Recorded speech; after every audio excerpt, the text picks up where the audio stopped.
Okay, our next speaker is Francesco Gusti.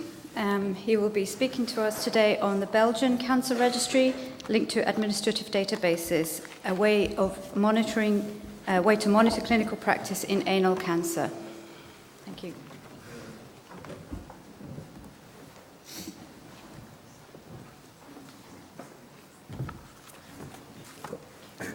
Thank you. So in the next few minutes, I will talk about our experience about the linkage of the registry with an administrative database as a way to monitor clinical practice in anal cancer. The majority of anal cancers are squamous cell carcinomas, and the standard treatment for anal squamous cell carcinomas since the 1980s has been chemoradiotherapy, with salvage surgery only in case of treatment failure. The current study aimed to describe patient and tumor characteristics, diagnostic and treatment patterns, and the outcome. And this should give us the opportunity to monitor clinical practice at the population level. We selected all the anal squamous cell carcinomas diagnosed as first tumors in Belgium between 2004 and 2007, and we linked them with diagnostic and therapeutic procedures from the health insurance database. 314 cases, 95% of the total, was successfully linked. Anal cancer is a rare disease with an incidence of just 0.4 per 100,000 person years. And as in line with the literature, we found that the mean age was 65, and the majority of patients were women, around 70% in our selection. We looked throughout the health insurance database as the recommended diagnosis and staging procedures. And there should be a multidisciplinary team meeting, and the subject should receive a digital rectal examination. There should be and also an anoscopy. There should be a microscopic examination of the lesion, and the patient should undergo either a CT or an MRI for local disease evaluation, and an ultrasound, chest X-rays, or PET for metastasis evaluation. And we found that less than 60% of patients cases were discussed in a multidisciplinary team meeting. There was no specific code for digital rectal examination in the health insurance database, and the same was true for anoscopy. So we looked at other endoscopic procedures, and 70% of patients received those. 99% of the lesion were examined, and 88% of the patients received a CT or an MRI, and 84% received either an ultrasound or chest X-rays or PET. And we knew, so the stage was new for around 60% of anal canal cases. And the subject, two-thirds of the subject received as a first treatment the standard, so chemoradiotherapy or radiotherapy alone, while another third received surgery or another treatment. Of the radiotherapy group, 1/5 received radiotherapy alone, and that should be due for older age of the patients or higher comorbidities. And we found that 1/6 of the patients received a surgery after radiotherapy, and the majority of surgery were major surgeries, so those probably are the salvage surgeries. And as for the other third of the patients, 44% received other treatments, and these include the patients who received the chemotherapy alone or radiotherapy or surgery, but 6 months after incidence date, so outside the time frame that we consider valid for our analysis. And for 28 patients, we had no additional info. And that the information that could be due to, those could be included untreated patient or patient with a very bad prognosis. As for the surgery group, half the subjects received a local excision and half the subjects received an extended excision. And 38% of patients received radiotherapy after surgery, and 62% of these patients received surgery alone. We look at the result for survival, and we found that as for the surgery or radiotherapy or combined radiotherapy group without surgery, the relative 5-year relative survival was between 70 and 80%. And for the surgery group, the survival was higher, probably due to inclusion of smaller tumor that could underwent a local excision. While for the cases with surgery after radiotherapy, survival was around 55%. The group other had a survival of 40%, and that confirms probably the fact that these include also patients with a very bad prognosis. In this slide, we present our result per hospital caseload. We found that patients were pretty much scattered around the country, and because this hospital represents half of the whole hospital in Belgium, and we found that more than 35 centers treated just from 1 to 5 patients in 4 years, in a 4-year period, and just 2 bigger centers treated more than 21 patients. As for the therapy patterns by hospital caseload, we found that the smaller hospital treated much less patients with the standard treatment, while the biggest center, in more than 90% of cases, received the standard treatment. So to sum up, the Belgian Cancer Registry allowed us to know patient and tumor characteristics, and the health insurance data allowed us to know diagnostic and therapeutic procedures with precise treatment dates and detailed information. But there were limitations because those were financial data, so with all the financial implications that this kind of data has.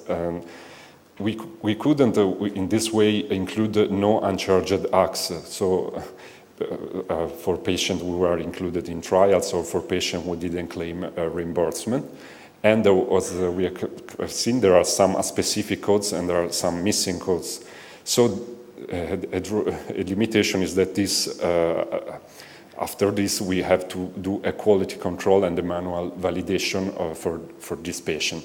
But in perspective, there is a validation project ongoing with clinicians at the registry on this data. So, in conclusion, the linkage between the Belgian Cancer Registry and the health insurance data allows us to have information about patient diagnosis and care linked together, and so to evaluate the adherence to guidelines and to have outcome results at the population level for a rare cancer. And we must bear in mind that this is still an exploratory study and there is a need for further analysis and feedback to the physicians. Thank you for your attention.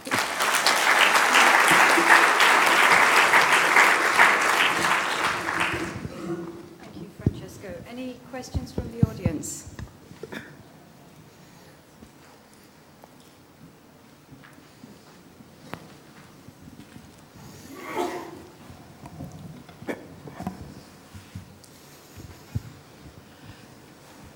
If I understood well, you have tried to see if you could get additional data from this linkage, but you have done it with a certain purpose, not only to check if they follow the guideline, because yes or no doesn't mean that it can have any influence on the next outcome of cancer care. So you say that you would like to go back to the clinicians. And what do you think how they will react when you will say only 60% got an endoscopy, or only 60% has been discussed in a multidisciplinary team? Yeah. For instance, we know that in recent years, the percentage of patients discussed in multidisciplinary teams has raised. So this is should not be a problem, but okay, for the codes, we are there for discuss how we can ameliorate our procedure, what went wrong, probably with the codes that we selected, and to find out to find out what happened really. And they probably they'll say that okay, there was maybe some problem because I don't know exactly, but that we will have to be discussed. This is just an exploratory study, so we are not going to the clinician telling them, okay, this is the truth. We want to discuss because this, if we refine this can be maybe a powerful tool to do an evaluation at population level. So, yeah, we will see. Any other questions? I just had a question about what proportion of the administrative databases are captured. You know, what you said at the end there, that some people pay for treatments and things. What percentage are you actually capturing in your database, in your linkage? You mean what percentage we don't? What percentage are you missing? You know, information on? Do you think on some of the? You mean 5%? They were not linked. So we will do also we are planning to do an analysis on this 5%, because maybe there was some problem with the conversion of the unique national ID, or either those patients underwent a trial, but this is not the case, because during these years there really was a trial on anal cancer at the EORTC, but normally the people who participated received the reimbursement. So this is not the case, but we are very curious because, okay, 5% is still, we want to elaborate a little bit on that also. Thank you. Any other points, comments? Okay, well, we'll thank Francesco again for his presentation. Thank you.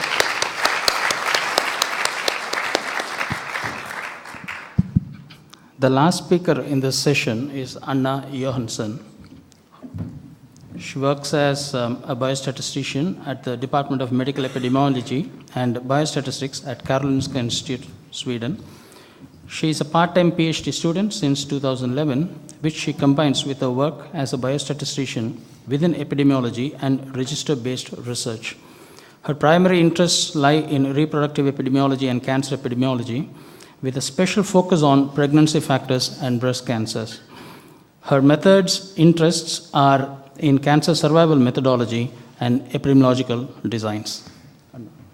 Thank you. And I also would like to thank the organizer for giving me this opportunity to present here today.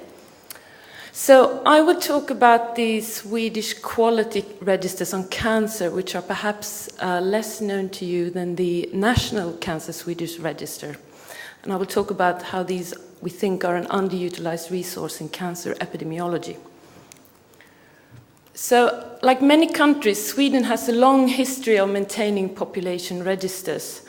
And the keys to success have been, for example, the PIN number, the personal identification number for all residents, which was introduced in 1947 and enables linkages on individual level between registers. And also we have a legal system to ensure integrity of registered persons and a standardized registration system to ensure quality and consistency of data over time. Now, as a cancer epidemiologist, I'm mainly in contact with two register holders in Sweden, and one is Statistics Sweden, which holds registers on population, workforce economy and official statistics, and also the National Board of Health and Welfare, which has all the registers on health, and one of them is the National Cancer Register. So the National Cancer Register in Sweden started in 1958. The reporting is mandated by law, and patients cannot opt out from these registers. And the purpose is to monitor cancer incidence and survival over time, but also to enable international comparisons and provide a basis for research. Currently, approximately 50,000 new malignant cases are reported each year to this register. And the register contains basic information about the persons and the tumors, such as identity, gender, ICD code, histopathology, and date of diagnosis. Also hospital, clinic, and residency of the patient. And this is linked also to the cause of death register to obtain the date of death. In the 1970s, the data collection to the National Cancer Register was decentralized, and 6 regional cancer centers were formed. And this was done to improve the quality of reporting by bringing the data collection closer to the clinics and the patients.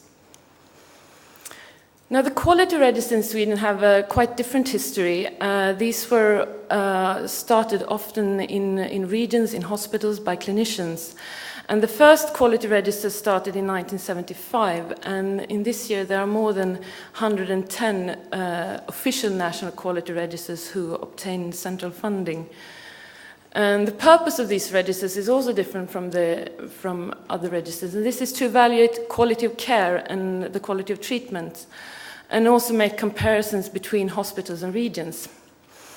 Now, the reporting to these registers is not mandated by law. It's voluntary for clinics and healthcare providers to join, and patients may opt out. But the contents of the registers is much more detailed. It has a purpose to have a follow-up of the patient. So there is data on diagnosis, disease characteristics, treatment, and outcomes. And the quality registers, they're organized by disease. So there's one quality register for diabetes, one for breast cancer, one for stroke, etc. And as I said, they were often started by clinicians in a disease area and at a regional level, which means there's a big heterogeneity between registers and regions. Again, here the key to success has been that the data is collected very close to the clinicians and the patients, which then increases the motivation to report to these registers. The coverage of the registers varies by calendar year and region. Now, the quality registers on cancer were initiated in the early 1990s, and although many of them started in regions, they are now all national. And they were identified as an important resource in Sweden's 2009 National Cancer Plan. And they are growingly more important for epidemiological and clinical research. Now, the data collection is administered at the 6 regional cancer centers, and the completeness in these quality registers is assessed by linkage to the routine cancer registers held at these cancer centers. And today there are 25 cancer quality registers by cancer site, and for each of these registers, one of the regions is responsible. And here are a few examples of cancer quality registers and which year they were started. Yes. So if we compare the quality registers to the national cancer registers, we see in terms of reporting, clinics can join voluntarily to the cancer registers, although many political bodies and hospital managements are really sort of forcing clinics these days to join, so it's not so much voluntary anymore. Compared to the National Cancer Register, the reporting is mandatory by law. And as I said, the content is different in that the Cancer Quality Registers have much more detailed information, whereas the National Cancer Register has the more basic variables. In terms of the integrity of patient, both these registers are regulated by law. However, in the Cancer Quality Register, patients may opt out, which may influence the coverage. For research use, both these registers can be used, and the usage is regulated by law, which basically means that you need to have a predefined hypothesis in order to get access to data as a researcher. And linkages to other registers on individual level is possible using the personal identification number. So, in the National Strategy for Quality Registers, it was stated that registers should be utilized for research, and this research should be relevant for clinicians and patients. And it was also stressed that the registers should be enriched by linkages to other information sources. And these registers can be linked to, for example, other population-based registers, to biobanks, to medical records, and tumor specimens. And I'm going to show you now 2 examples where this has been done. And the first one is on the Quality Register on prostate cancer, and the second one is the Quality Register on breast cancer. So, PC-based Sweden is the aim to define a nationwide cohort of men diagnosed with prostate cancer. And it starts from the National Prostate Cancer Register, which has almost 120,000 men diagnosed with prostate cancer between 1996 and 2008. And to this register, it's been linked the National Cancer Register to find cancers pre and post the prostate cancer, the cause of death register, the prescribed drug register, which was started in 2005, the inpatient register, the multi-generation register, which has information about family structures in Sweden, and also the LISA database, which is a database on socioeconomic status, employment, and education. And this is very nicely described in a paper in International Journal of Epidemiology. So if we compare the information that we have in the National Cancer Register to the National Prostate Cancer Register, which is the Quality Register, you see that there is much more detailed information in the Quality Register. And this Quality Register has 97% coverage compared to the National Cancer Register, so it has a very high coverage. Now, Parker 2, which is the study that I've been most involved in, has another sort of aim. So rather than starting from the Quality Register and linking other sources to it, we start rather with the entire Swedish female population. So this is a cohort study of the entire Swedish female population to which information from the Quality Register of breast cancer has been added. So we define our population in the multi-generation register, and it includes, for this database, all women born 1932 until 2008, and that's approximately 5 million Swedish women. And to that we have linked the breast cancer quality register data, which holds about 89,000 cancer cases of breast cancer between 1992 and 2010. We've linked this further to the National Cancer Register to obtain other cancer diagnoses, and also to the other registers. And here we've also added the medical birth register, because one of the big aims with this whole database is to study parity and cancers. So we're interested in parity-related factors. And we've also, using the structure in the multi-generation register, linked children to all these women, and sisters and mothers and partners, and obtain also information from the other registers on these persons. So for instance, we can identify sisters and mothers with a history of breast cancer, or with a breast cancer. So if we compare again the information we have in these in the National Cancer Register compared to the Breast Cancer Quality Register, we see there is much more detailed information, and we can, for instance, study subtypes of breast cancer defined by hormonal status using the Cancer Quality Registry. As I said in the beginning, these registers were regional and heterogeneous. But when we combine them, we also see that the coverage improves. And in 2010, all of the 6 regions reported a coverage of more than 98% to the National Breast Cancer Quality Register. So, just to give you some examples of the type of research we will do in this database, we will study pregnancy-associated breast cancer, comparing women who have a breast cancer close to pregnancy to those not close to pregnancy, and see if there are differences in initial symptoms, mode, timing, delay of diagnosis, various tumor characteristics and subtypes of breast cancer, treatment and management, prognosis in relation to tumor characteristics and management, and also look at family history of breast cancer. And with this study, since we also have the whole underlying population at risk, it's also possible to estimate incidence rates, not only just relative risks, and look at incidence rates for different patterns of exposures. So to conclude, these quality registers are still an underutilized resource in cancer epidemiology, but efforts are ongoing to increase research using these registers in Sweden. And the key point here is the possibility to link the registers to other information sources using the PIN. And as these registers become more mature and the coverage and harmonizations increases, there will be much more opportunities in the future. Thank you.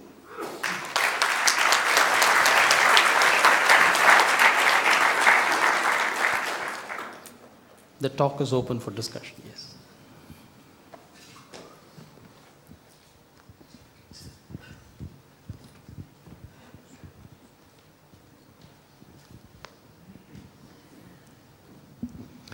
Thank you for a nice presentation. If you followed my presentation, you could see one of your colleagues, Professor Holmberg in Uppsala, have written an editorial about use of these clinical databases combined with the cancer registry. I saw you had linked, and you went the other way around, you linked to the quality registry first, but I wonder, with your linkage to the cancer registry, how many extra breast cancer cases did you get out of that linkage, and vice versa, how many breast cancer cases were only in the quality registry? Because one of his points is that we get the proper population base by using the National Cancer Registry. Even if you have the same feeder systems, I wonder if there's problems somewhere. Thank you for this comment. I've actually not yet had time to look more in detail into the coverage and which types of cancers we will catch in the different registers, but I will definitely look more into that. Yes, one more.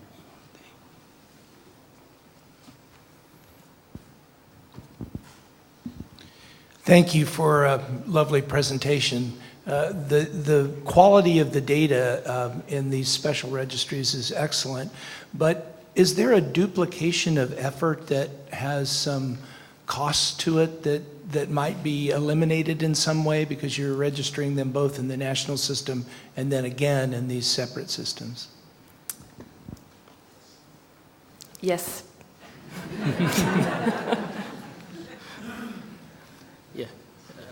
Similar direction maybe. Who is funding the quality registers? Is it a different source of funding, or is it also from governmental funding? I think actually the cancer quality registers are not sort of... There is a common funding for quality registers, but the cancer registers are actually outside this common funding, so they're funded through a different body, as far as I know. Yes. Yes. I may comment on this with the extra cost. My name is Åsa Klint. I work for the National Cancer Registry, and I'm not saying that there is no extra cost involved in registering the cases twice, but it's all done in the same place. So it's sort of the two registers are collaborating in that sense because it's the same people working with the two systems. There's time for just one question. Yeah.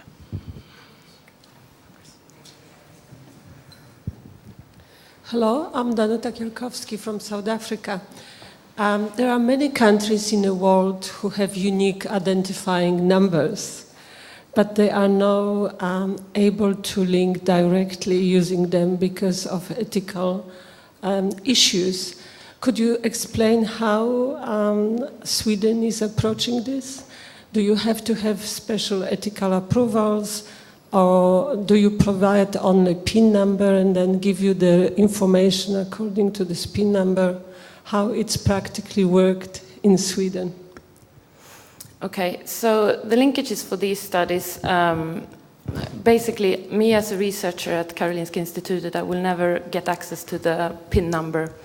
To the PIN number, I will get a sequence identifier which is sort of anonymized, And the actual key between the true identity and this identifier will only be kept at the National Board of Health and Welfare.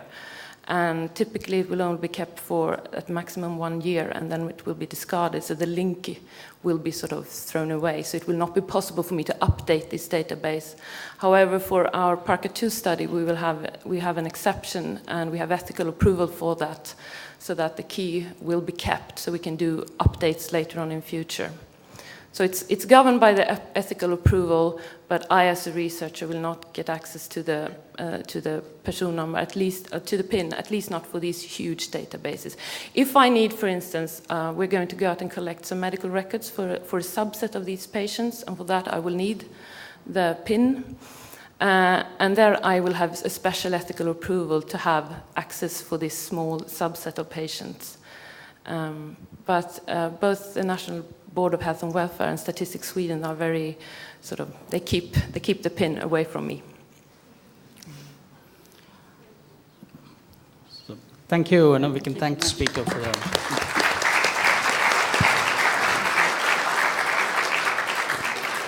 With the permission of the co-chair, I close this session. Thank you.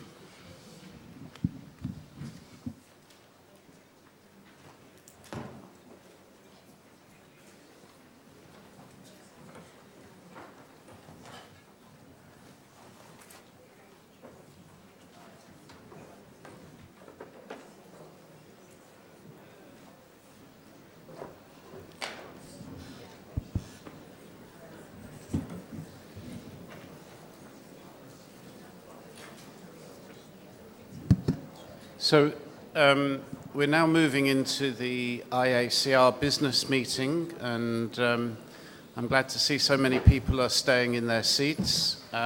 This is an open meeting. You don't need to be a member of IACR to stay and listen to the deliberations.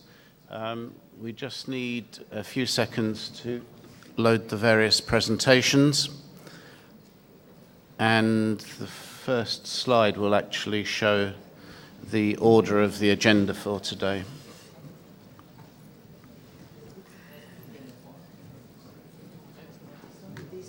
It's only this one and Eduardo's slide. Is Eduardo's up there? This is up there already. Okay, fantastic. Oh, I don't know if Stefano has it. Sorry? I don't know if Stefano, for the posters and Inglesia, whether he has a presentation. I'll check.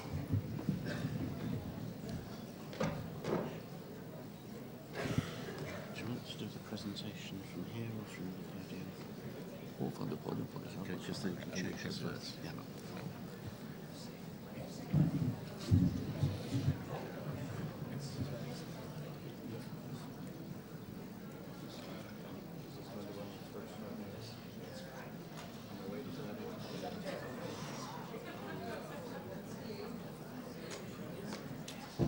It's not working.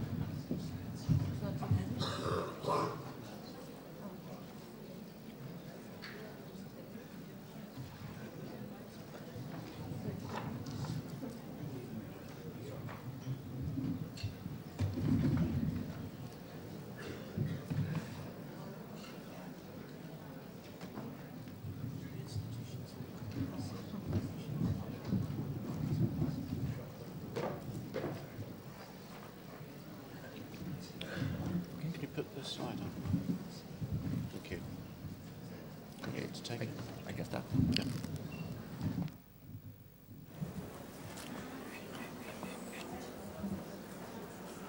Okay, so let's start our business meeting. We have a quite full and rich agenda with a report from the executive board, then the financial report, and then we will have the time to discuss some point regarding these two reports. Then we have the ceremony for honorary member presentation and awarding.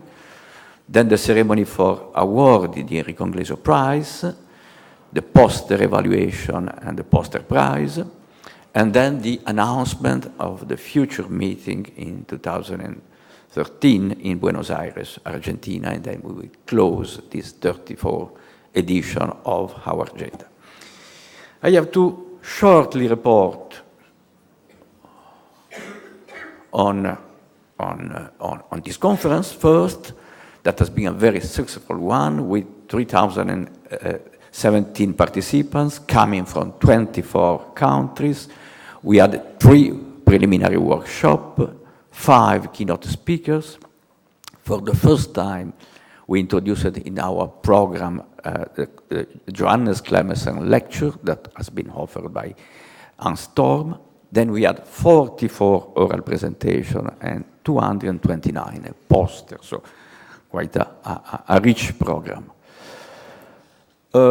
As a consequence of the recent electoral process, we have a new executive board with myself serving as president, Brenda Edwards, our immediate president, continuing to serve in the board for the next 4 years, Sabine Sisling continuing in his role of general secretary, does Devin Foreman as executive secretary, and Lynn Rice has accepted to continue on a voluntary basis to help our association in the administration. We have also partial changes of the regional representative. Underlined are the new entry, Han Korir for Africa and Maria Shimura for North America. Maria Shimura joins Thomas Tucker, that has still a part of his term to do. Patricia Cueva was representing South America and remains on board. Hideo Tanaka joined Shwami in representing Asia, and Eero Pukala joined Andrea Bordoni in representing Europe, and Ellen Ferrugia has half her term to complete representing Oceania. We have to thank Brenda Edwards, immediate past president, but we have to thank her for what she has done during the last 4 years, but also for remaining in the board as a past president for the next 4 years.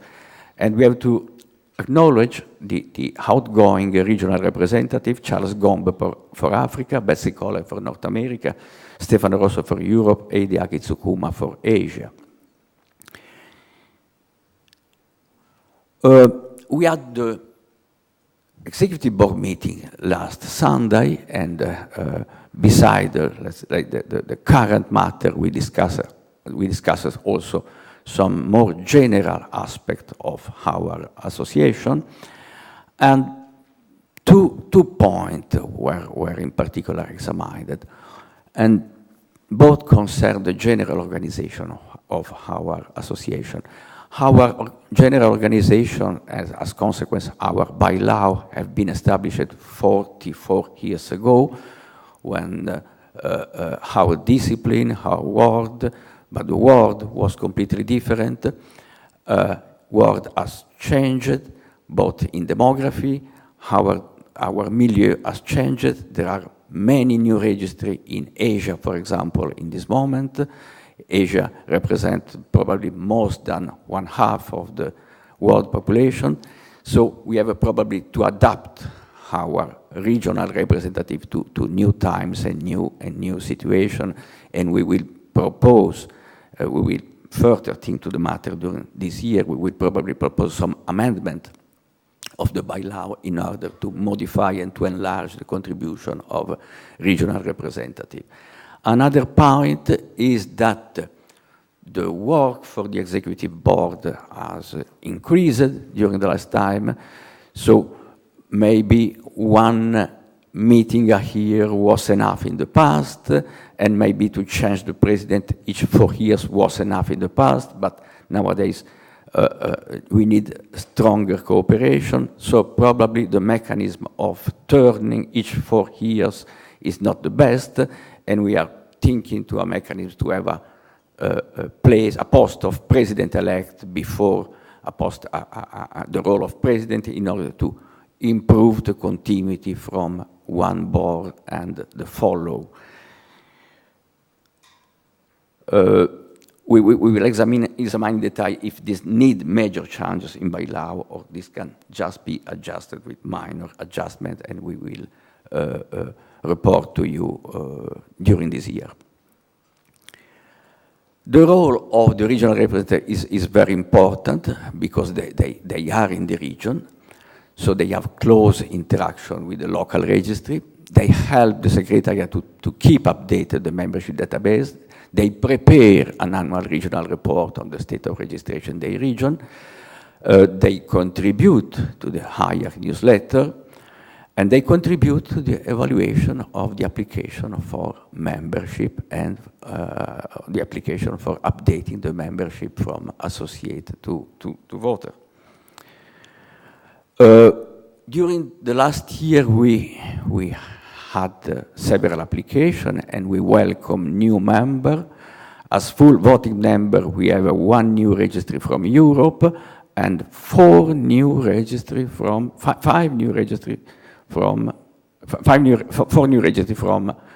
Asia, 3 entering as voting member and another becoming voting member by upgrading from the status of associate member.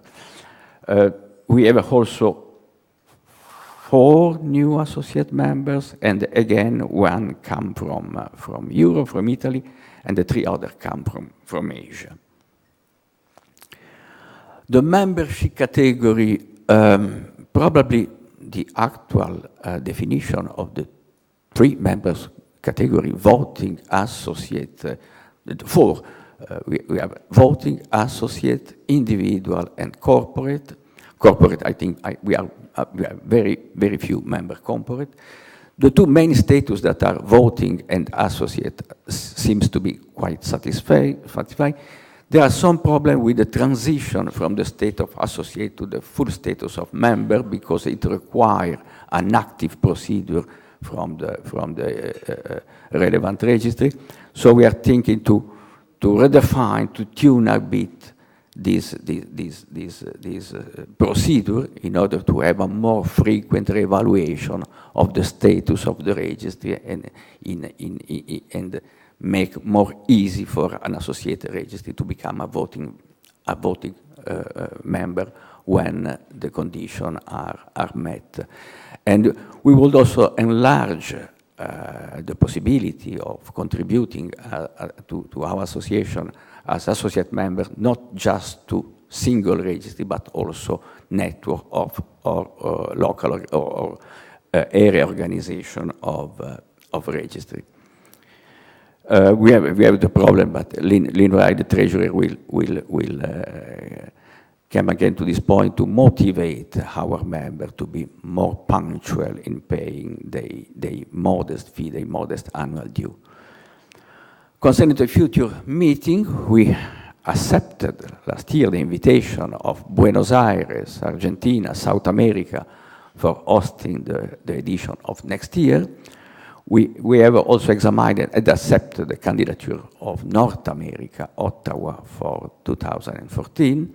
And we have candidature that I would not say they are balloting. We are examining with them the best opportunity with respect to each of the 2 years, 2040 and 2000, and maybe there is an error, 2015 and 2016. We have 2 candidatures from Mumbai and from Oceania, not yet defined if Australia or New Zealand. At the next board meeting, I think we will be able to announce the site of the meeting in 2015. You know that we have 2 fellowships granted each year. One is the Callum Fellowship, the other is the Connie Pearsall Memorial Fund. The Callum Fund is fed each year with a donation from the registry, from ourselves, a donation that accompanies the payment of the annual fee. And this year, 2 Callum Fellowships have been granted, and 1 travel fellowship has been awarded in memory of Connie Pearsall. The Connie Pearsall Memorial Fund has been established at the initiative of the family of Connie Pearsall. We have an official relation with WHO and with HIARC at 2 different levels. We are an organization officially in relation with the World Health Organization. That implies that we are invited each year to the General World Health Assembly in Geneva and to the regional WHO assembly in different regions. Not constantly in the past we send representatives to these events in which we have the status of observer, and we discuss in the executive board the opportunity to be more constant and more present, in particular in the regional assembly of the WHO. We signed a new memorandum of understanding with HIARC. There were memorandum, there were written agreement in the past with HIARC, then for a while they have not been renewed. No, a new memorandum define the range of cooperation between our association and HIARC. We have to remember that HIARC provides our association with some important contribution, that is the time that David Forma, as executive secretary, spent for our organization. That is the secretariat, the work done by Isabelle Savage, and our site itself is at HIARC. We have an office there, and all that is sustained by HIARC. The common initiative, the initiative that appears under the logo of both the organization, our association, and HIARC are several. There is the HIARC newsletter. There is the registry portal that serves also for the activity of the European Network Cancer Registry. We share the database with HIARC. We have an online forum that is sustained by the HIARC. And there is an extensive global registry status information tool that had been developed for making easier the annual payment of the fee of our member. Then the Secretariat in Lyon in particular is working in renewing our website. At the board meeting we have been showed version 1, something like that, of this new database that is a very richer one that could help improving the relation between the Secretariat and the member of the association.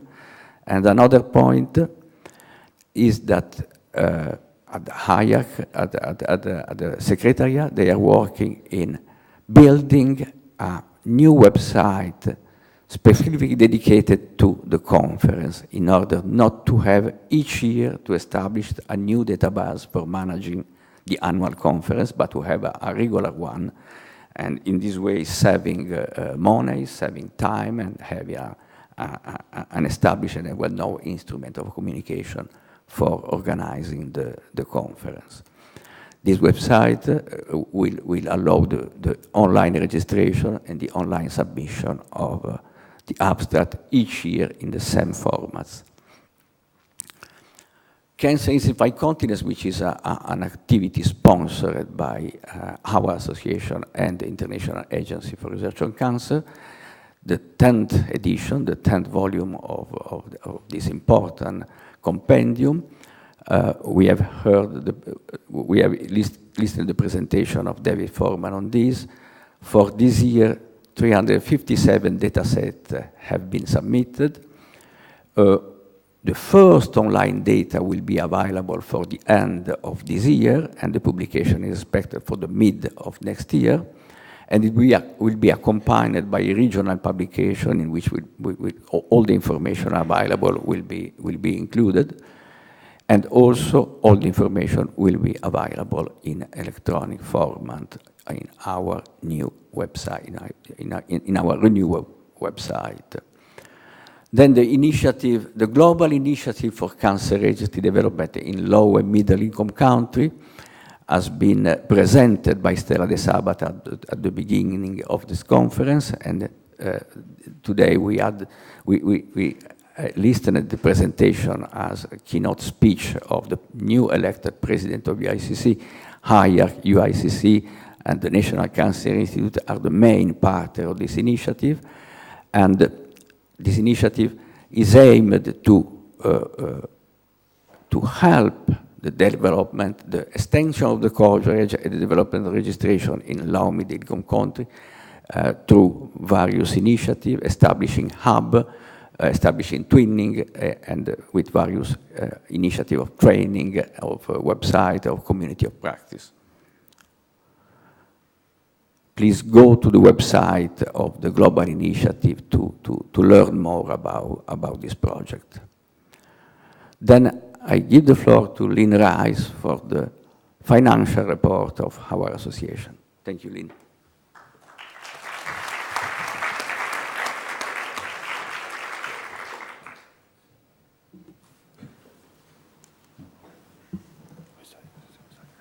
Yes, yes, one more slide. Thank you.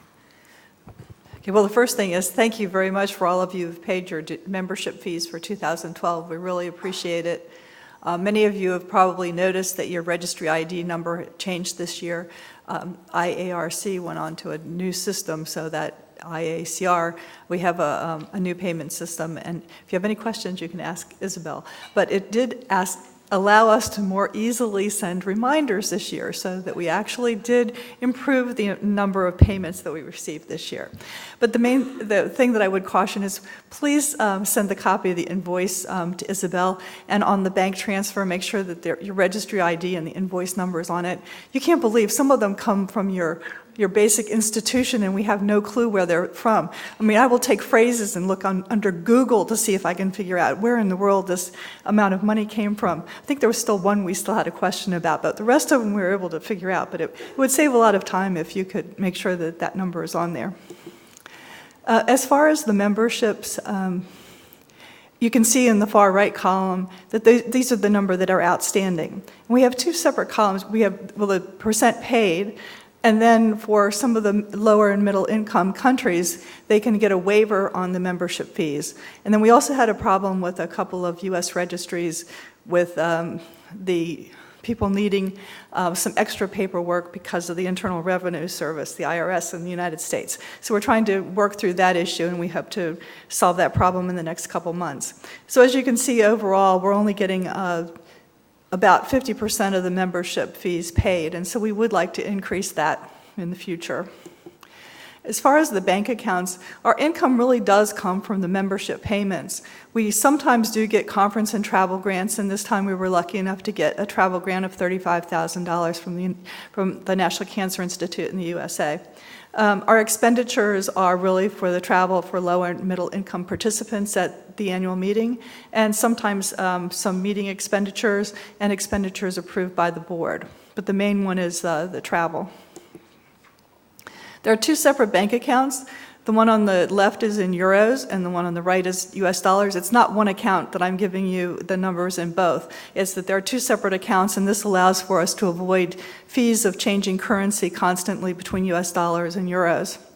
As you can see, we have 82,000 euros in the one account and $101,000. But this really isn't a true reflection of how solvent we are. It looks really great on paper, but we haven't paid the bills yet for this meeting for the travel, and it also reflects the $35,000 travel grant from NCI.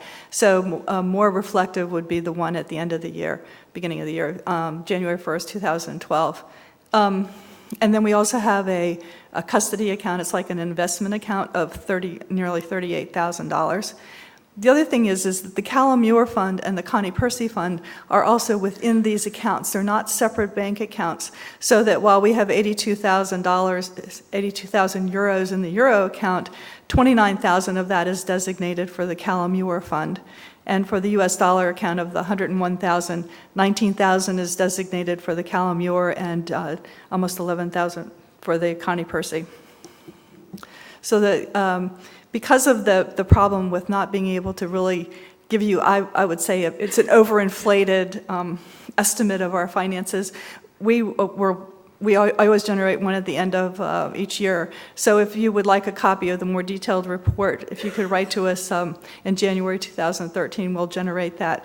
And the other thing is, as Roberto had mentioned, many thanks to Isabel Savage and IARC for the supporting IACR, especially in these administrative activities.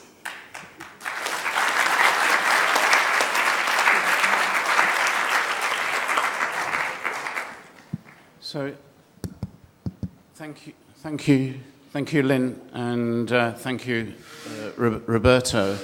I obviously would particularly like to endorse Lynn's thanks to Isabelle Sauvage. Is Isabelle in the room? Isabelle really makes this conference happen in conjunction with the local organisers and works extraordinarily long hours in the weeks and months leading up to the conference. And many of you who have problems or queries or questions, especially those who are funded to come to the meeting by IACR, will have had extensive interaction with Isabelle. So I would like you all to give a special round of applause to Isabelle's work in this.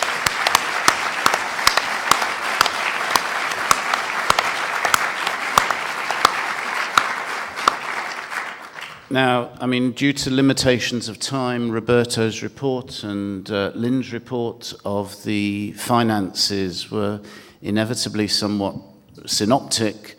There is an opportunity now to address any questions that any of you might have, either about items raised by Roberto or about any of the finances as raised by Lynn. It's really an open forum that we want to institute for a few minutes, a few questions.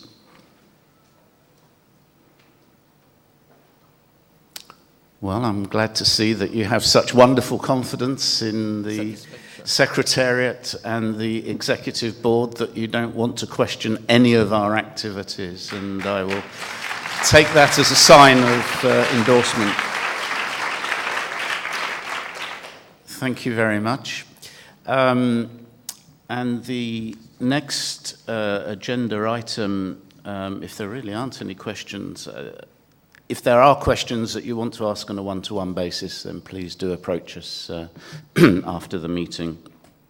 So we now have to continue what we started yesterday, and that is honour some of our members who are retiring or have recently retired in view of their long service and dedication to the work of cancer registries and IACR. As you know, we have 4 honorary membership awardees, and we're going to have to deal with them quite efficiently. So I think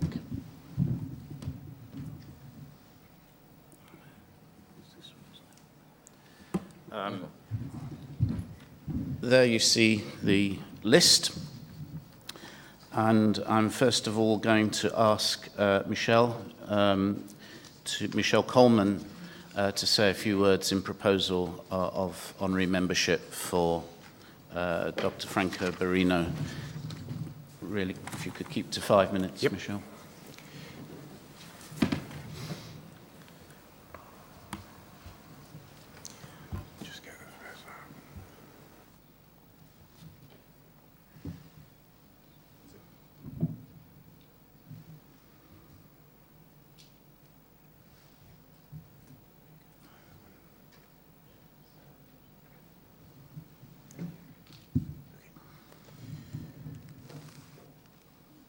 David, thank you for the privilege of addressing this meeting to cover Franco's award of honorary membership of the association. I guess I'm invited to do this because I have a previous, as they say in criminal records, of having been a cancer registry director in the distant past, but I've also known through that period and my period in cancer research more generally Franco for a very long time. Franco graduated with honors in medicine and surgery in Turin in 1969 and almost immediately demonstrated his research interests by taking up a fellowship at IARC, where he studied liver carcinoma primarily in Africa. He very quickly acquired a PhD in an anatomopathologist in Milan in 1975. And since then, as far as I can recall and determine, he's been at the National Cancer Institute in Milan, first as a researcher up till 1987, and then as the director of the Division of Epidemiology, from 1988, and from 2002, the director of the Department of Preventive Medicine. Very early in his career, he showed a commitment to cancer registration by founding the first Italian population-based cancer registry in 1975, just 5 years after his qualification.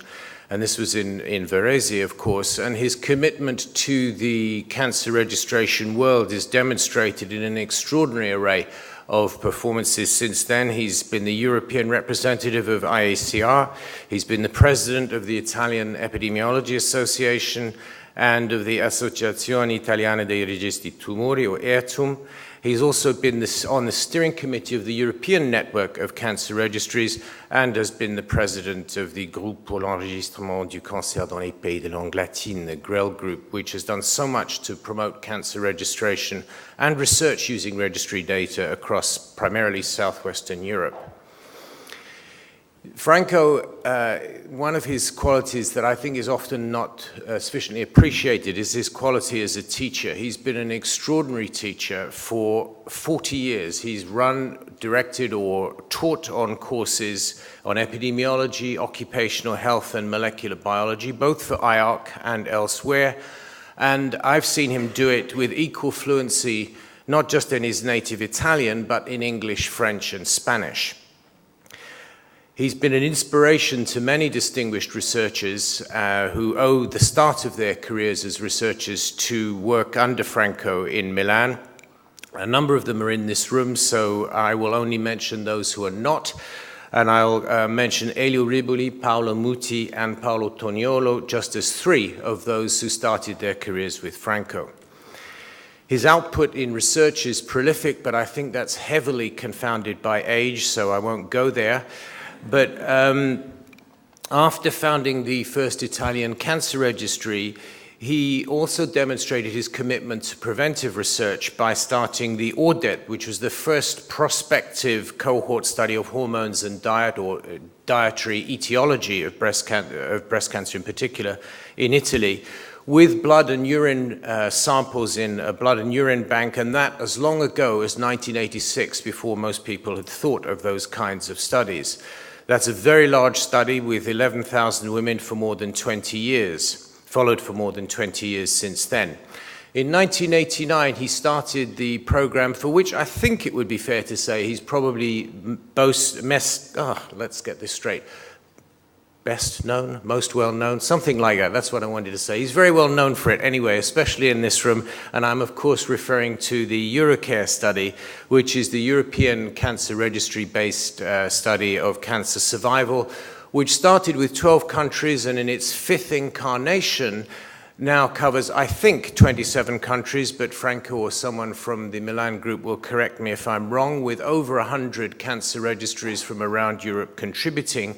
And this has studied survival since 1978 across Europe and is undoubtedly the most widely cited comparative survival study.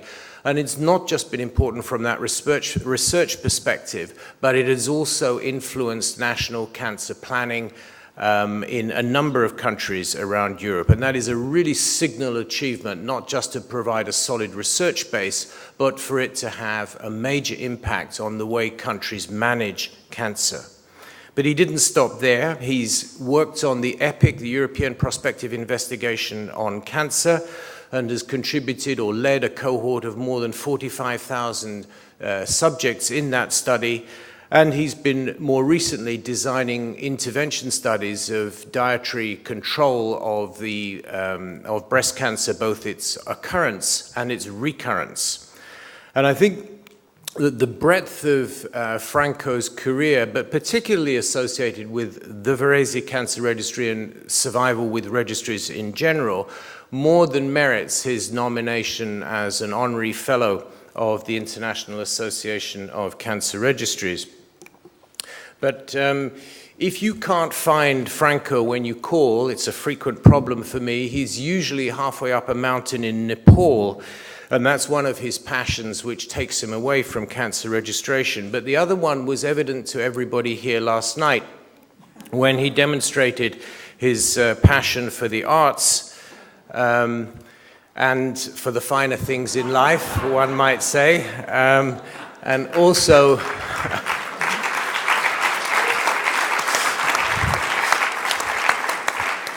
and notice this is not just as a passive recipient.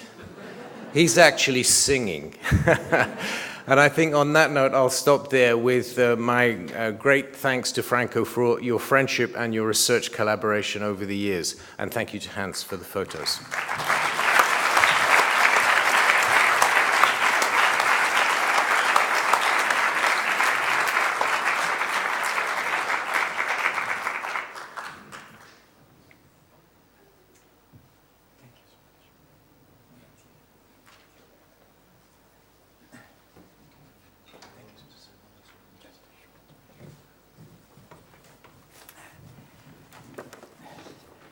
Thank you very much to everybody. I'm really very honored of this recognition.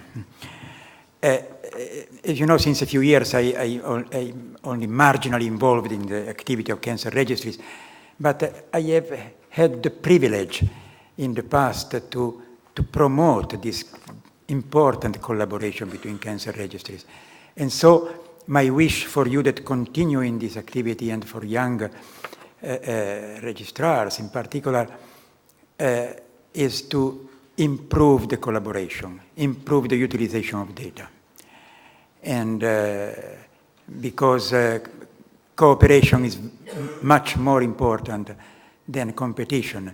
The most rewarding results of this activity has been to assist in these years to a major improvement of quality of cancer registry data. That has been fantastic. So thank you and good luck.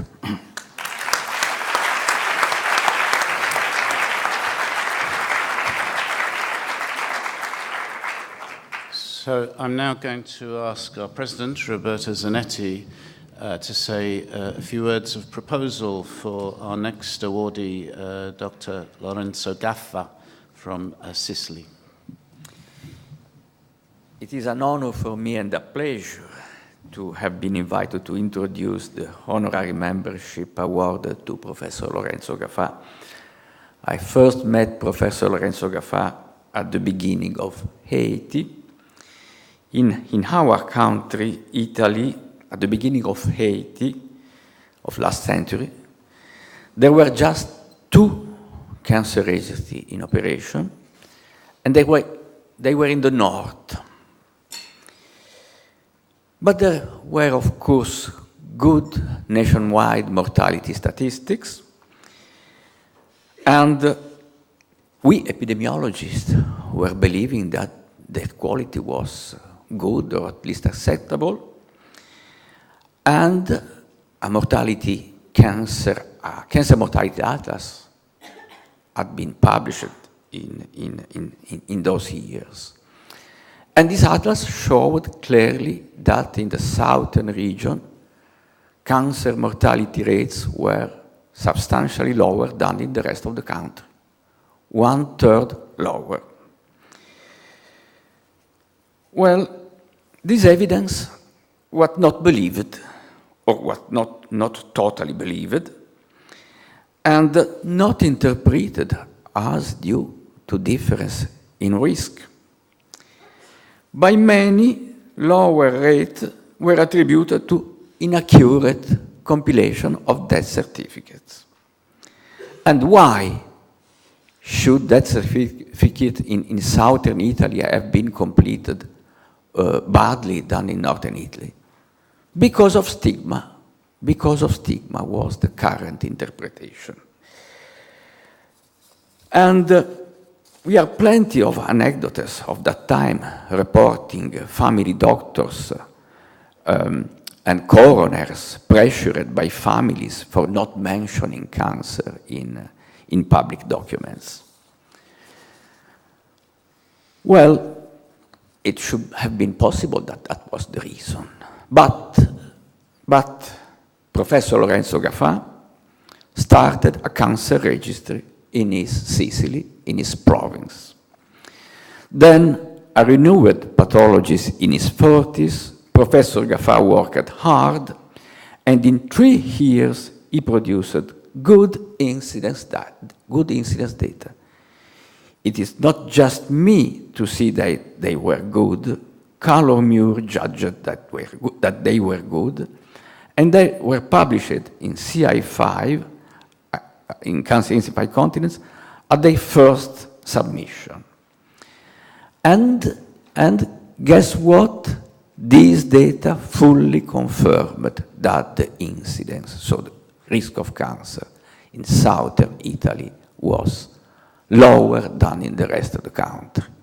So that was at that time for our country an important point, because first we had a confirmation that mortality statistics were good, and second we had a confirmation that the cancer burden was lower in southern Italy. And the explanation at that time, the etiological explanation, was just the hypothesis. Mediterranean diet and all that was an hypothesis 30 years ago. The Ragusa registry remained for years the only in operation in southern Italy, and remained for years the southest located cancer registry in Europe.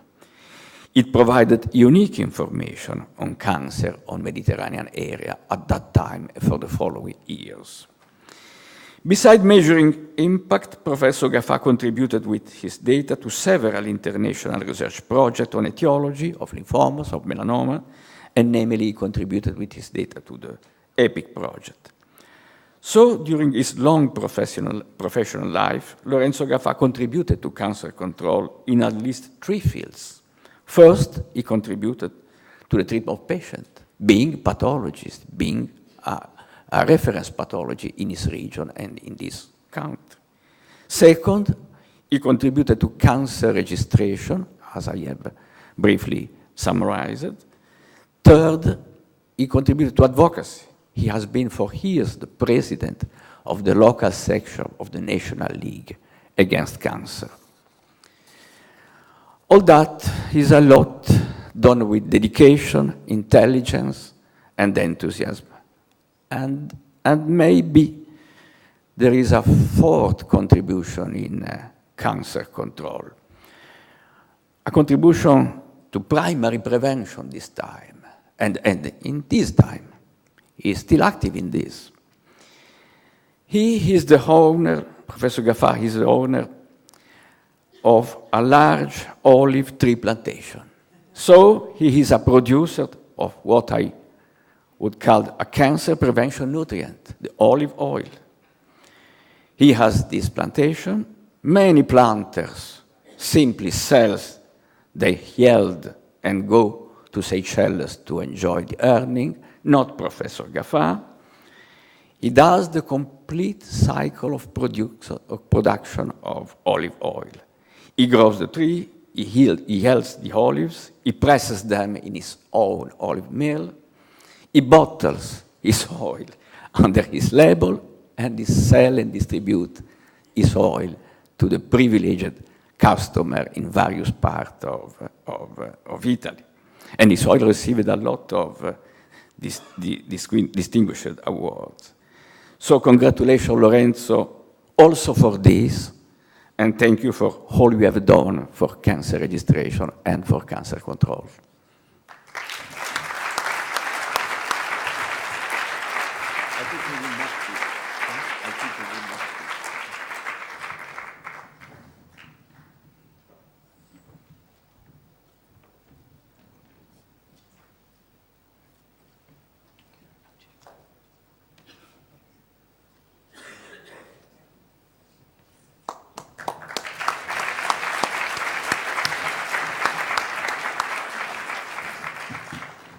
So I'm now going to ask Hans Storm to say some words in proposal of Freudius Langmark.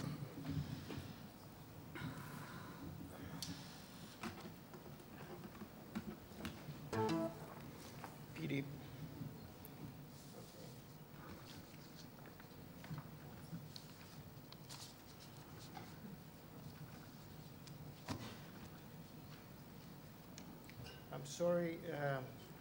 Oh, I closed this one. I have my manuscript up here. But if you haven't noticed Freudi's Langmar, she's here on the first row. And it's indeed an honor for me to give you a little sketch about Freudis, because she's a remarkable person, and that's why the Nordic Cancer Registries have proposed her as honorary member of the association, and we are really happy the steering committee have granted this. Freudis is born during the Second World War, and I believe that's why she's become the fighter that I will tell you she is. She graduated from medical school in 1966, took the obligatory clinical circles and became a specialist in pathology in 1973, and worked as a researcher and senior pathologist at the Norwegian Radium Hospital. This is where the cancer patients are, and was employed by the Norwegian Cancer Registry in 1981, actually the year where I also was employed by the Danish Cancer Registry as a full-time researcher. At that time, the Norwegian Cancer Registry director, Einar Petersen, had been ill for many years, and the registry had been run by a senior statistician, Knut Magnus.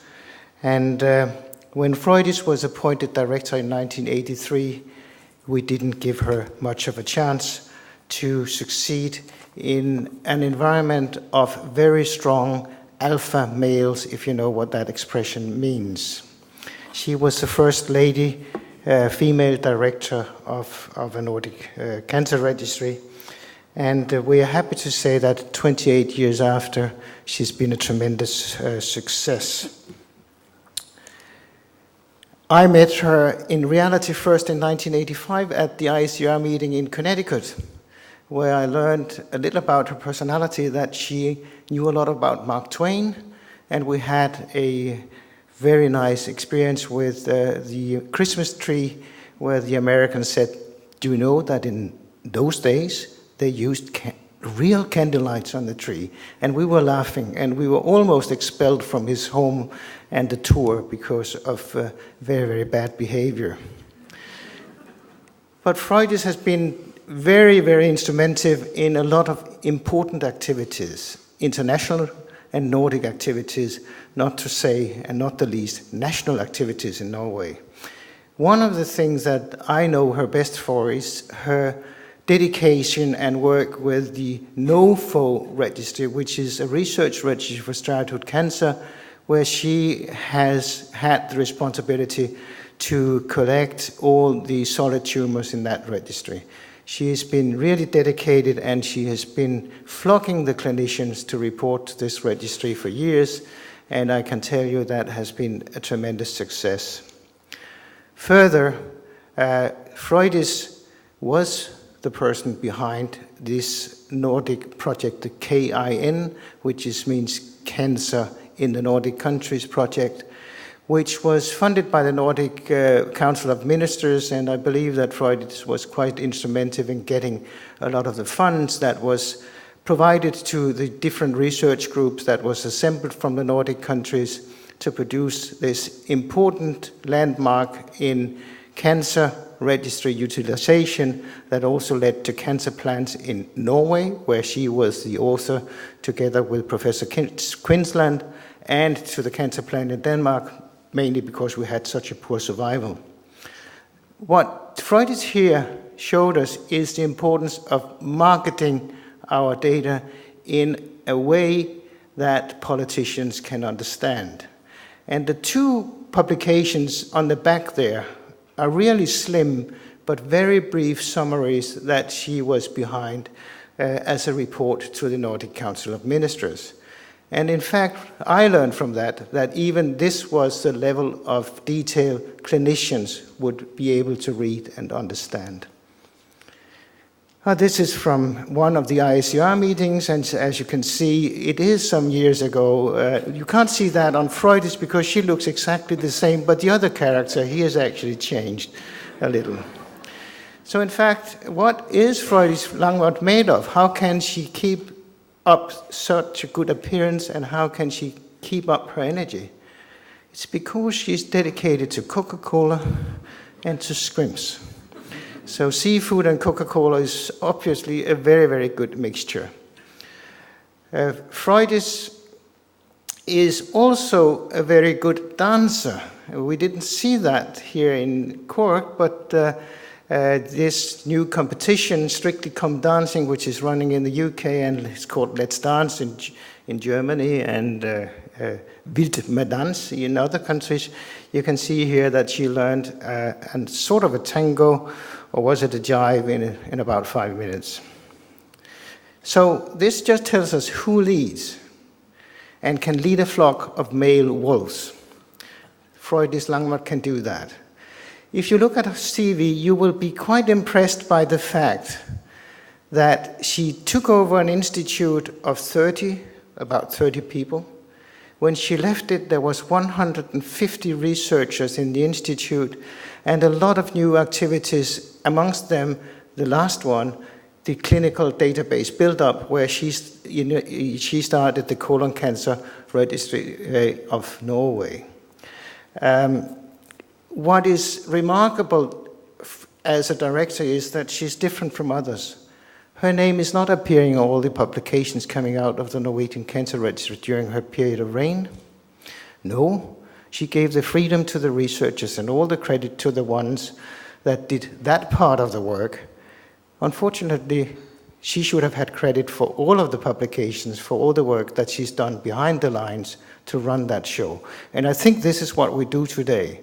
We actually acknowledge that a registry is only successful if it's got a director that is open to the research, open to the registration, and supports the staff to do proper research.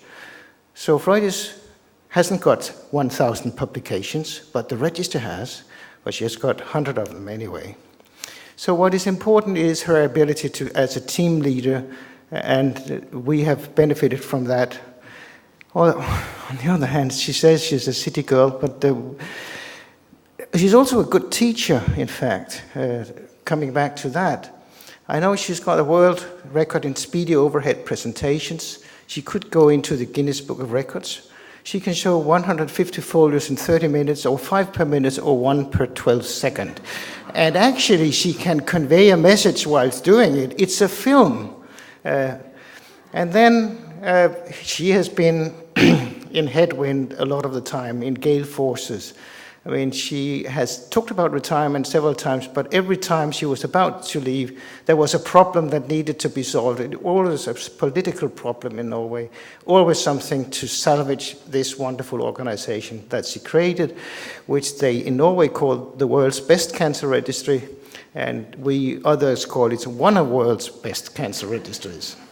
So in heavy weather, she often had to cancel trips to IACR meetings, unfortunately, but there was also a replacement, and he's on the picture here, that enjoyed her trips. If you come to Norway, she's an excellent host. She's shown us her 2 summer houses and her home, so we know and we do accept that after 20 years, 8 years of hard work developing cancer registry in the front line, and IPI Research Institute in Cancer Control, host for screening and clinical databases, you are allowed to retire. And yet again, look at that. That was yesterday. She's really up to it and still very, very alert. So it's a pleasure for me to ask David to hand over the honorary membership to Freudis. Thank you.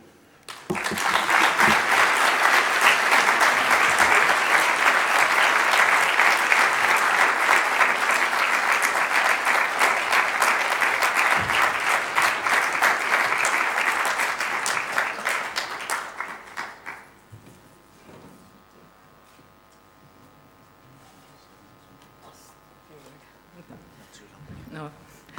Thank you so much, Hans and the committee. And I'm, of course, both humble and grateful and honored.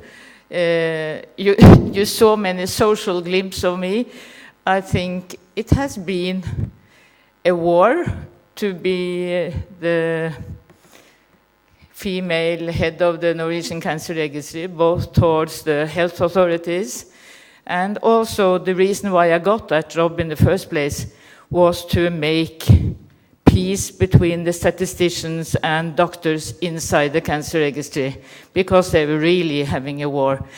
So there has been a lot of turmoil, and still I must say that the cancer registration, the quality control, the completeness and timeliness of cancer registration, and the use of data, both in clinical quality registries, outcome, late effects, that is what I really am burning for, and not my summer houses and hostess duties. So thank you.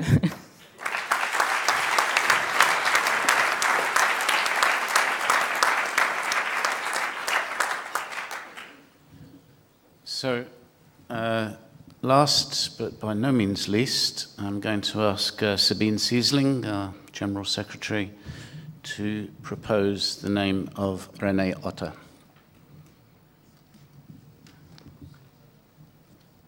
Well, yesterday I was told I should not give a presentation, but anyway, I just fixed because all the others did. Yeah, that's it.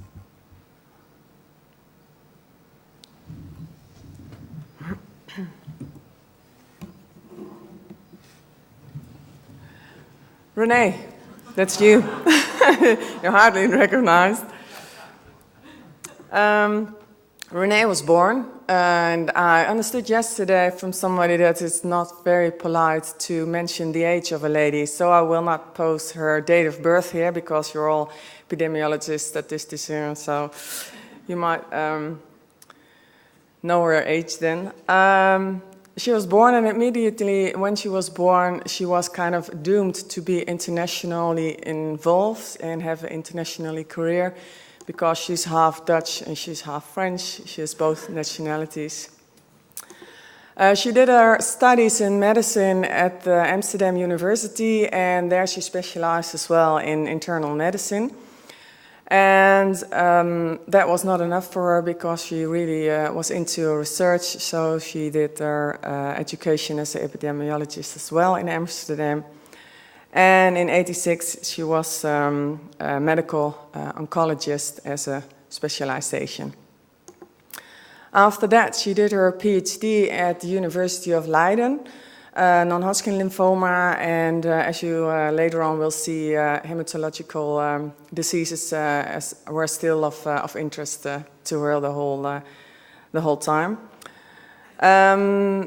To, well, more of managerial courses she did in 1996. She started with that.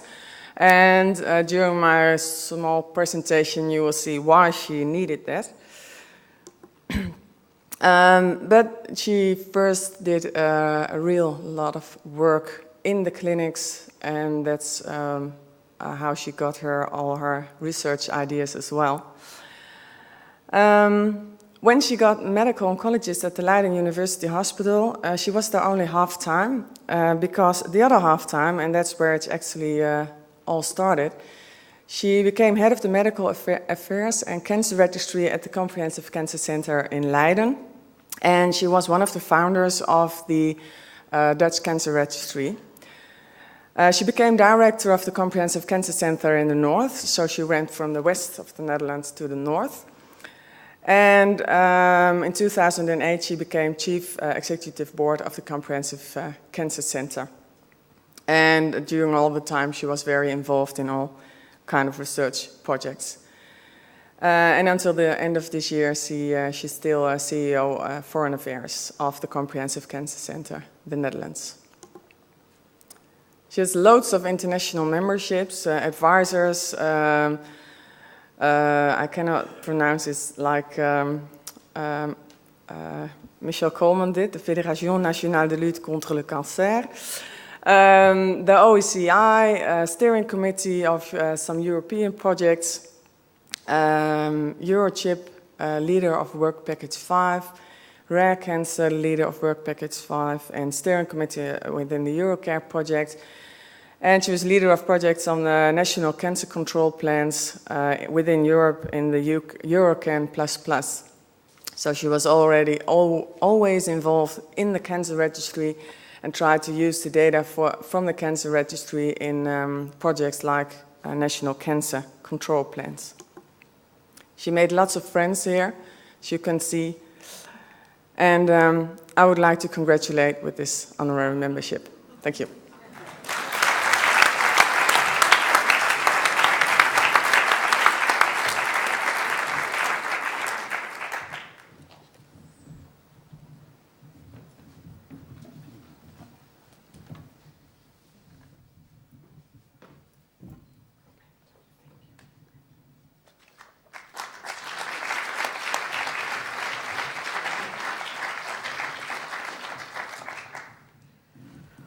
Well, thank you very much.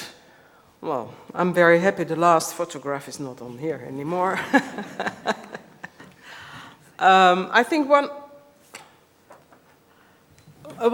for me has been very important and still is that cancer registration and the data should be used. And although I have seen in the last 30 years that we have more and more women in the room, because when I started, well, there were only 2 or 3% of it. I think we should use them much more than we do now, and use them in the right way. So we should stop to go on with the descriptive way we have used to do for more than 30 years, but to go to some translational research now. So we have our results and do something with these results and show the results has some influence on primary prevention, maybe on the behavior of doctors, maybe even on the organization of cancer care. And one thing I would like to add is that we shouldn't forget the patients. And I do not see very often that cancer results are discussed with patients. And I hope between now and 10 years that even in this room, we might have much more patients who can tell something about how they feel it and what we should do with the results. Thank you, and I hope I can see it.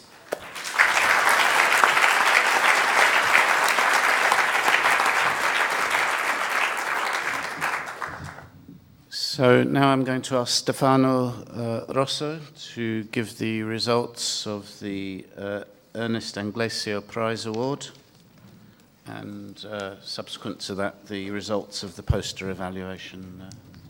Stefano. Going to stay on the stage for a while. Yes, not too long.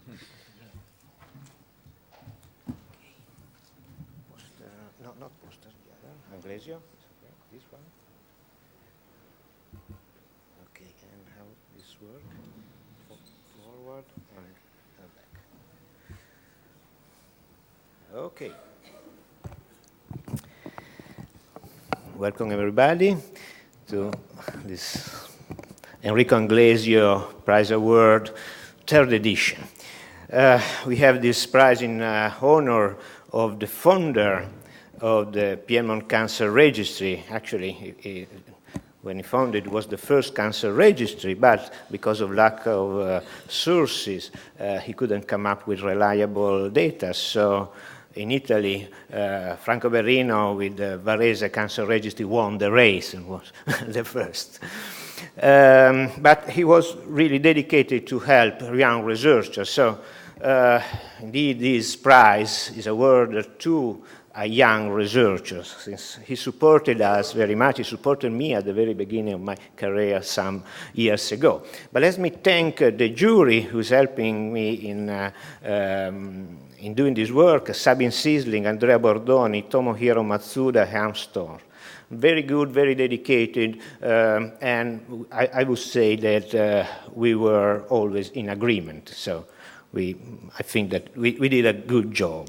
As I was telling you, the Enrico Anglesio Award is awarded to young researchers below 35 years of age.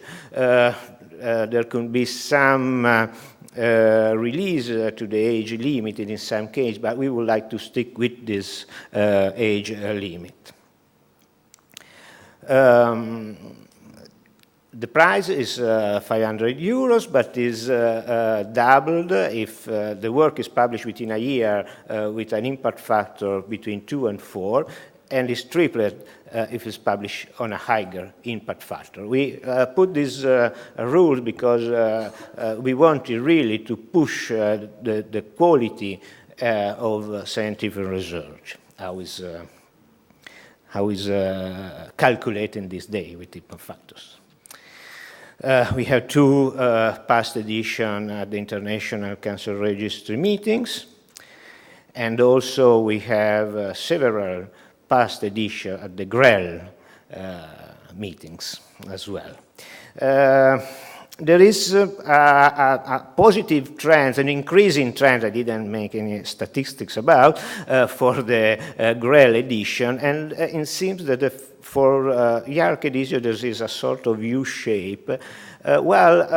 During the meetings I noticed that there were several young researchers that could have applied. I don't know why they didn't, so I'm hoping that also for the YARC edition, the trend will go up in the future.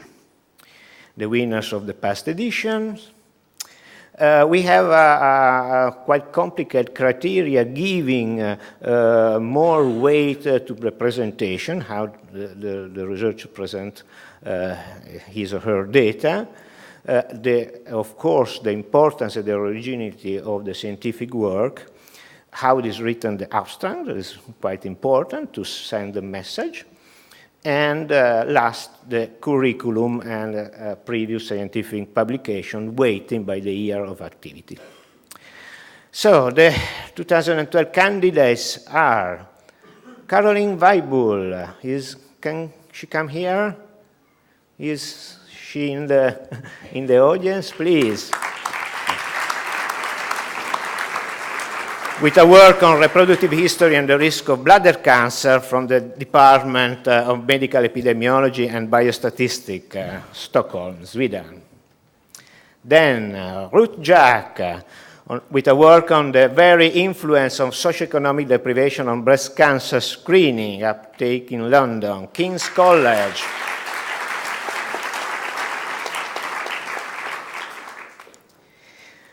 Christian Hermann, rapid increase in the number of cancer survivors in eastern Switzerland from the registry of St. Gallen, Hampelsen. Paolo Bailly, cancer rehabilitation indicators for Europe from the Istituto Nazionale dei Tumori, Milano.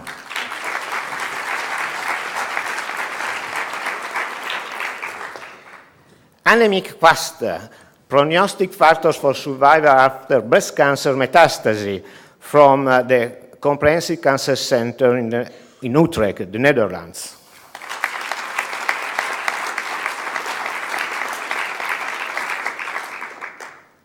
And last but not least, Susan Spillane, use of anti-diabetic drug metformin and disease spread at diagnosis in colorectal cancer from the Trinity Center of Health, Dublin.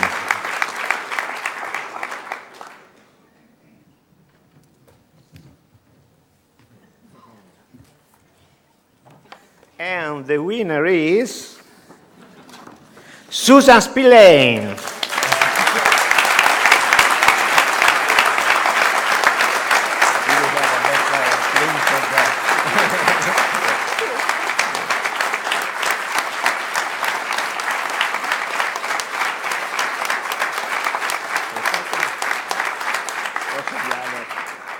Okay. Thank you, everybody. Yeah, a photo, still a photo. The president wants a photo again. The camera is there, I guess.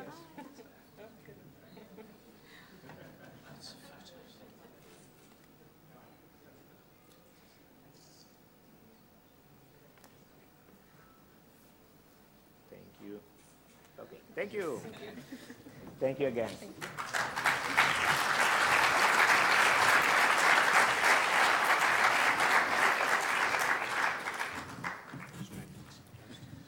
Where are the prizes? Him again. Where are the prizes of the poster? Let me see. Poster prize. There you go. And Here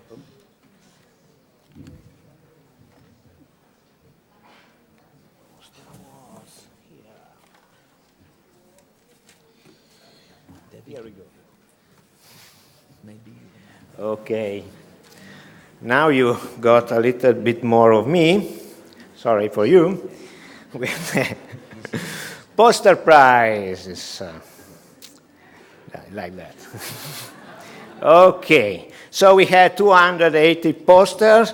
Divided in 10 sessions. You have a partition table. Not all of them showed up. Some few were missing, but not very many. So we have a lot of work to do. And the evaluation criteria were on originality, quality of research, importance, and of course, quality of poster.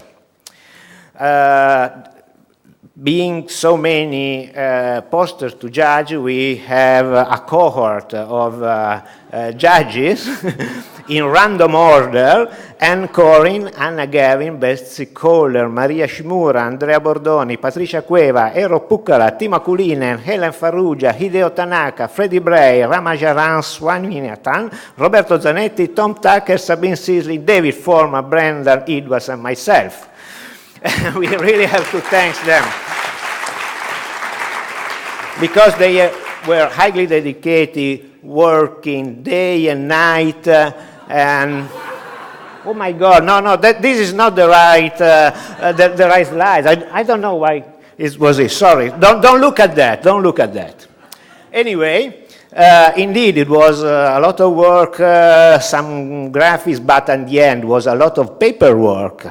You see all the scoring, they were quite precise and really enjoying probably this job of crunching down 280 posters, more or less, to 17, and there were 17 finalists. And the 17 finalists were then judged by a restricted team of judges, Brenda Edwards and Eero Pukkala, that was very attentive again. So we have some discussion, and indeed it was very difficult because the quality of poster, I think, that increased a lot.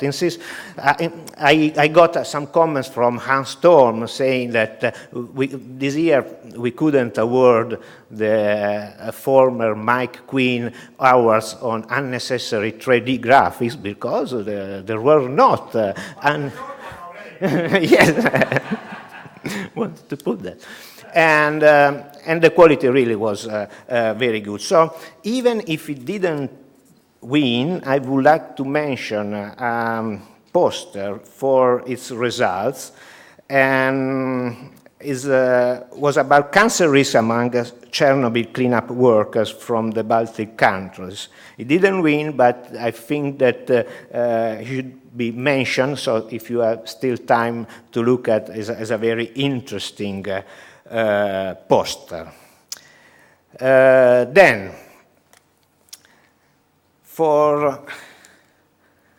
let's have the medalist.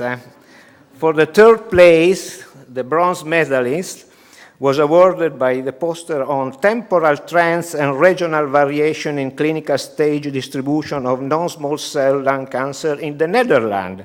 Melinda Schwamm, that can represent the colleagues. Oh, she's not there, so another author can take the prize. Let me see. Yes. One.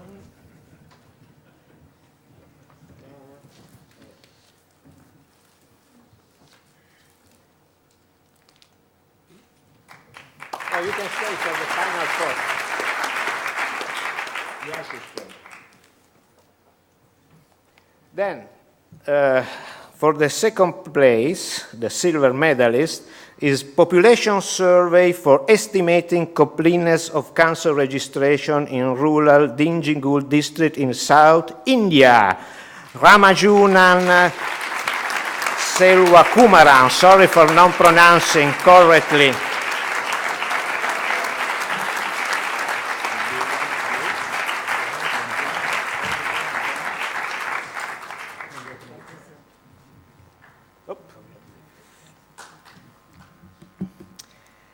And then the first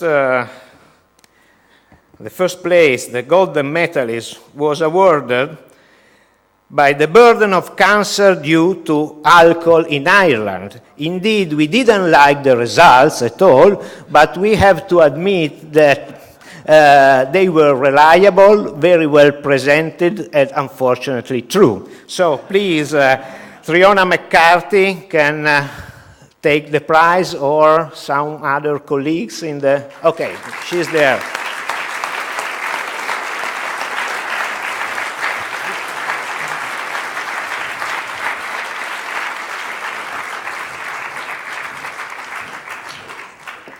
Congratulations. Thank you very much. Thank you. Okay, so for the final photo, can you stand up? Okay.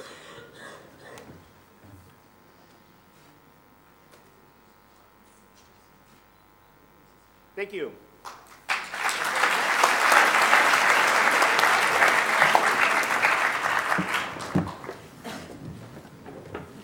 So, moving very swiftly on, I'd now like to call on Eduardo Laura to introduce next year's meeting in Buenos Aires.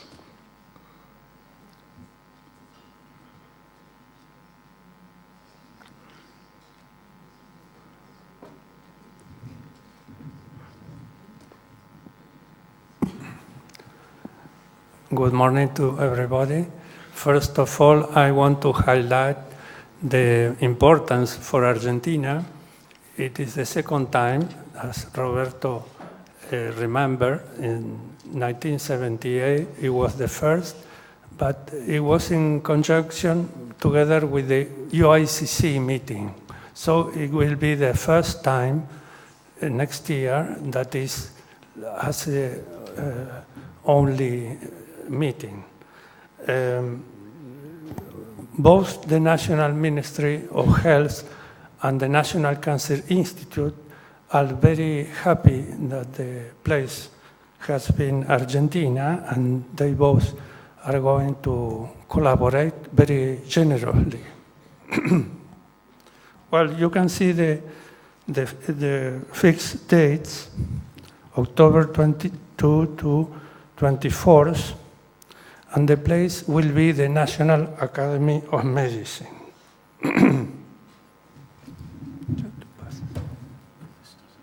Okay. The main subject proposed is the cancer registries and the evaluation of cancer risks, factors, and the quality of the assistance. And sub-themes that are proposed are utility of population-based cancer registries in the evaluation of occupation and environmental risks, the importance of cancer registries in the design and follow-up of cancer control programs and the care quality, hospital-based registries, contribution to population-based cancer registries, electronic sources, automatic registration and linkage, hematological tumors, the role of National Cancer Institute in the development of cancer registries, biobanks, and cancer registries. There are many proposed workshops. Yesterday we met with the other South American representatives, and of course there will be only 3, but I will tell you the first draft: measuring inequities in cancer care, quality evaluation of cancer registry data, main obstacles for the development of cancer registry in Latin America, proposed solutions, hematological malignancies codification, trends and survival. Well, this only to you remember where is our República Argentina, some figures that you can see. This is the Academia Nacional de Medicina, where the meeting will be held. some views of the entrance of the auditorium, some details of the auditorium, the library, and the halls, the proposed hotels. This is Intercontinental, some views of the inside. And you help me, I have a very short film, video.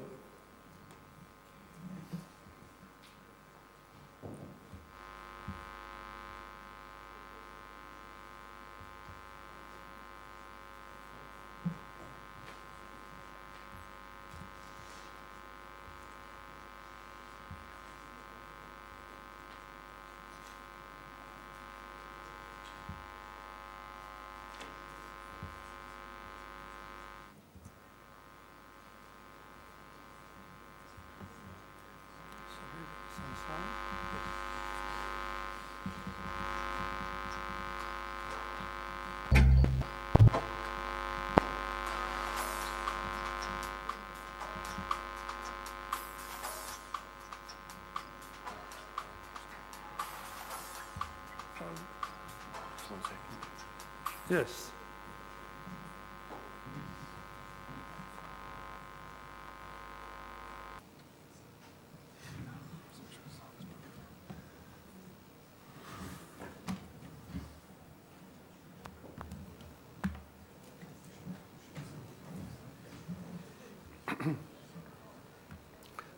This video makes reference to the architectural space, comparing with some similitude with Paris.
Argentina,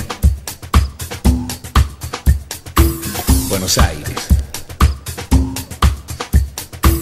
el puerto de Santa María del Buen Aire.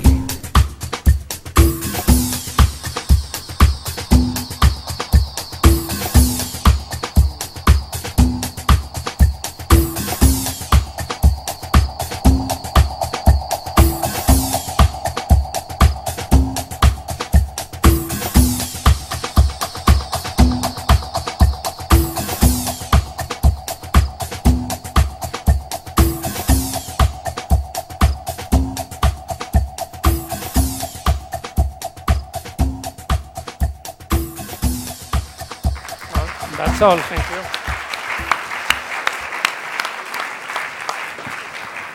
Okay.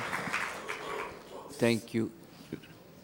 Thank you, Eduardo. We would be very pleased to be in your city and your country next year. Okay. The final act of the meeting is to invite Harry Comber to the stage to what is listed as the closing ceremony, but I don't think it's going to be anything particularly elaborate unless Harry's going to burst into Danny Boy.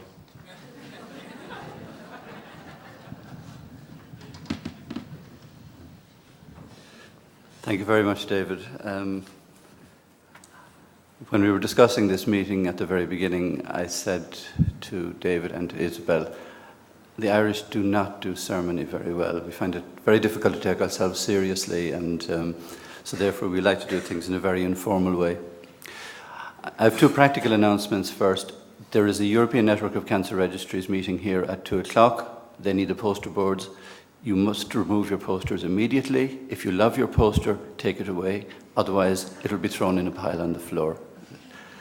Secondly, certificates of attendance for people who want them are available downstairs just beside the registration desk, and please ensure that you take one if you need one. I just want to wind this up really by thanking everybody who has helped with this conference. I've heard very little criticism, but then again I probably wouldn't, but I generally feel that people have been very happy and that the conference has been quite successful.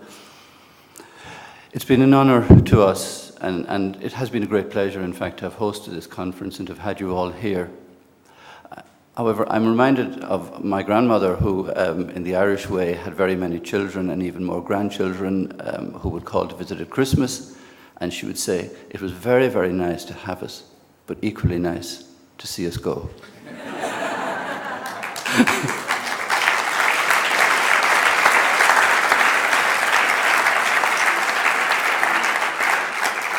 So I think the Cancer Registry here looks forward to returning to normal life next Monday.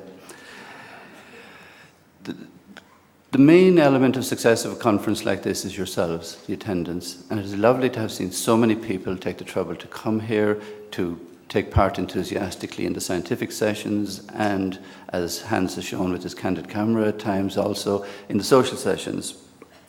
I'd like to thank the keynote speakers who covered a very wide range of topics, and I think opened up new vistas and new techniques to many of us. The oral presenters, and I particularly would like to thank those who have agreed to allow their presentations to be made available on the website for people who hadn't the opportunity to visit here, and also for people here who want to go back and revisit some of the wonderful work which has been presented here over the last 2.5 days. I can't pretend to go back as far as Timo and Max, but certainly in the 20 years that I have been going to these conferences, the quality and the scope of the presentations and the range of techniques and approaches that have been presented has really increased enormously. We had a huge number of posters presented. We are, of course, deeply disappointed that none of our posters was awarded a prize, and I'll be having a word with Stefano later about this.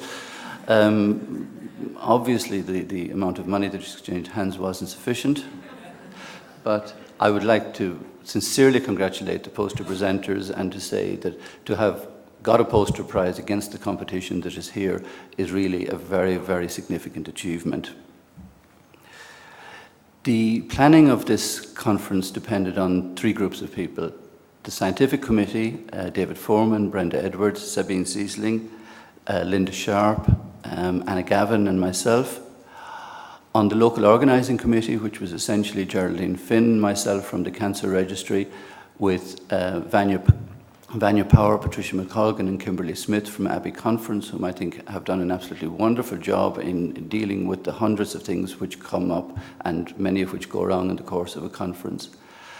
And most important of all, the assistance of the Secretariat in Lyon, Isabel and David, who have been on tap for the last year to answer questions both very serious and very trivial at very, very short notice, and to give us a very clear idea of what should happen and what should not happen and so on. And I'd particularly like to thank Isabel for the work that she has put in and for the support that she has been to us over the last 12 months. Isabel.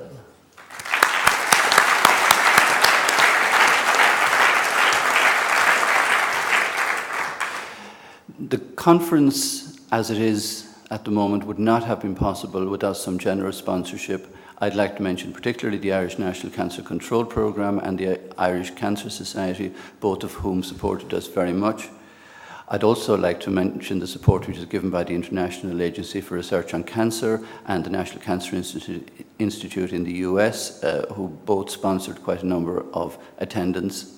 I'd like to mention our commercial sponsors, Bristol Myers Squibb, Celgene, Electa, GeoWise, Janssen, Sanofi and Takeda, all of whom again were very generous in their sponsorship, particularly given the audience here is not a particularly clinical audience, and I think they understood that, and much of the support they gave I think was quite altruistic, and again I would like to thank them.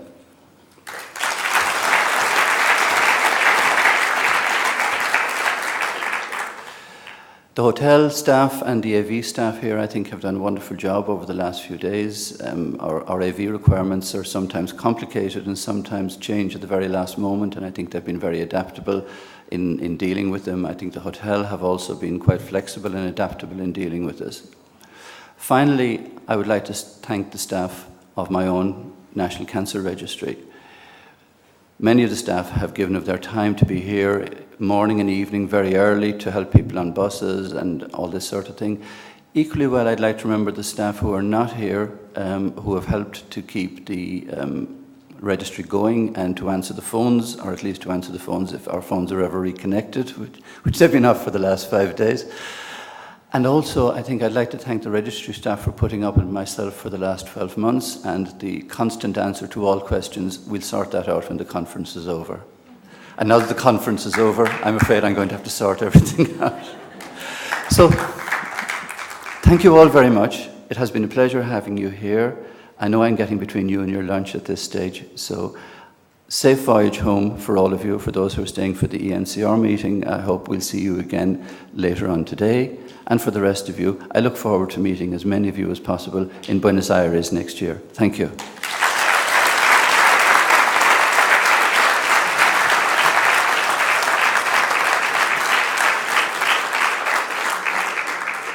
So thank everybody for their attendance, and that's it. We're finished for another year. Thank you.